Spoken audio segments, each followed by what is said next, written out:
ଆପଣଙ୍କୁ ଈର୍ଷା କରୁଥିବା ଲୋକଙ୍କର ଥାଏ ଏହି 10ଟି ଲକ୍ଷଣ।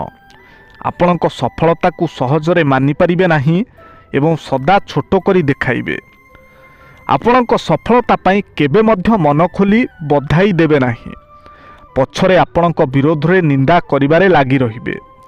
ପ୍ରଶଂସା କରୁଥିବା ବେଳେ ମଧ୍ୟ ସେଥିରେ ଦୋଷ ଖୋଜିବେ। ସମସ୍ତଙ୍କ ସାମ୍ନାରେ ଉପଦେଶ ଦେଇ ଆପଣଙ୍କୁ ଛୋଟ କରିବାକୁ ଚେଷ୍ଟା କରିବେ। ଅକାରଣରେ ରାଗ ଭରା କମେଣ୍ଟ କରି ଆପଣଙ୍କୁ ମାନସିକ ଆଘାତ ଦେବେ। କୌଣସି କାରଣ ନଥାଇ ତାନା ମାରିବା ତାଙ୍କର ସାଧାରଣ ଅଭ୍ୟାସ ଅଟେ।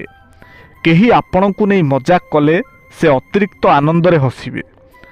ଆପଣଙ୍କ ସହ ଆଖିରେ ଆଖି ମିଶାଇ କଥା କହିବାକୁ ଟାଳିବେ ଏବଂ ଆପଣଙ୍କ ଖରାପ ଖବର ଜାଣିବାରେ ସବୁଠାରୁ ଅଧିକ ଆଗ୍ରହ ଦେଖାଇବେ। ଜାତୀୟ ପ୍ରତୀକ ସମ୍ପର୍କରେ ଆସନ୍ତୁ ଗୁରୁତ୍ୱପୂର୍ଣ୍ଣ କଥା ଜାଣିବା।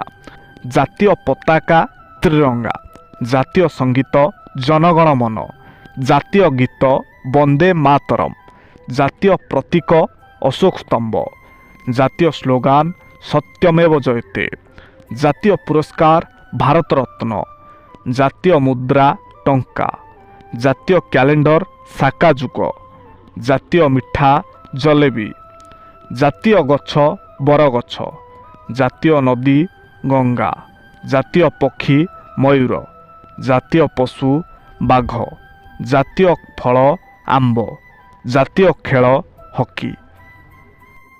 ସାଙ୍ଗମାନେ, ବେରୋଜଗାର ପୁରୁଷ ଏବଂ ଅନ୍ୟଟି ସୌନ୍ଦର୍ଯ୍ୟବିହୀନ ନାରୀ।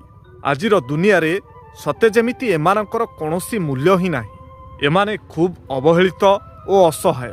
କେତେବେଳେ ସମାଜ ପାଖରେ ଅବହେଳିତ ହୁଅନ୍ତି ତ ପୁଣି କେତେବେଳେ ଅତି ଆପଣାର ଲୋକଙ୍କ ପାଖରେ। ଯଦି ପୁରୁଷମାନେ ଅସୁନ୍ଦରୀ ନାରୀକୁ ଏବଂ ନାରୀମାନେ ବେରୋଜଗାର ପୁରୁଷକୁ ନିଜର କରିବା ପାଇଁ ପଛଘୁଞ୍ଚା ଦିଅନ୍ତେ ନାହିଁ, ହୁଏତ ଏମାନଙ୍କୁ ଏତେଟା ଅବହେଳା ଅବା ଅସହାୟର ସମ୍ମୁଖୀନ ହେବାକୁ ପଡ଼ନ୍ତା ନାହିଁ। କ'ଣ ସାଙ୍ଗମାନେ, ଠିକ୍ ନା ଭୁଲ? କମେଣ୍ଟରେ ଆପଣଙ୍କର ଉତ୍ତର ଲେଖିବା ପାଇଁ ଅନୁରୋଧ। ଆଉ ଯଦି ଭିଡ଼ିଓଟି ଆପଣଙ୍କୁ ଭଲ ଲାଗିଥାଏ ତାହେଲେ ନିଶ୍ଚୟ ଗୋଟିଏ ସେୟାର କରିବେ। ସାଙ୍ଗମାନେ, ଯେମିତି ନାଳ କି ନର୍ଦ୍ଦମାରେ ପଡ଼ିଥିବା ଫୁଲଟି ଯେତେ ବି ସୁନ୍ଦର ହେଲେ କେହି ତାକୁ ଭଗବାନଙ୍କ ପାଇଁ କି ନିଜ ପାଇଁ ନେବାକୁ ପସନ୍ଦ କରନ୍ତି ନାହିଁ, ଠିକ୍ ସେମିତି ଗରିବ ଲୋକମାନଙ୍କ ହୃଦୟ ଯେତେ ବଡ଼ ହେଲେ ବି ପାଖରେ ଟଙ୍କା ନଥାଏ ବୋଲି କେହି ତାଙ୍କ ସହ ସମ୍ପର୍କ ରଖିବା ପାଇଁ ପସନ୍ଦ କରନ୍ତି ନାହିଁ। କ'ଣ ସାଙ୍ଗମାନେ, ଠିକ୍ ତ? କମେଣ୍ଟରେ ଆପଣଙ୍କର ଉତ୍ତର ଲେଖିବା ପାଇଁ ଅନୁରୋଧ।